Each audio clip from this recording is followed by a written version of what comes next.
ఏపీలో పొత్తు పెట్టుకున్న టీడీపీ జనసేన మధ్య సీట్లు సర్దుబాటు ఇంకా ఒక కొలిక్కి రాలేదు.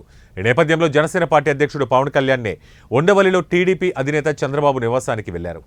పవన్కు చంద్రబాబు, అచ్చెన్నాయుడు పుష్పగుచ్చాలు అందించి సాదర స్వాగతం పలికారు. అనంతరం చంద్రబాబు, పవన్ సమావేశమయ్యారు. ప్రధానంగా సీట్ల పంపకం గురించే చర్చిస్తున్నట్లు తెలుస్తోంది. టీడీపీ 25 సీట్లు ఇస్తామని చెబుతుండగా మరిన్ని సీట్లు కావాలని జనసేన అధినాయకత్వం కోరుతున్నట్లు సమాచారం.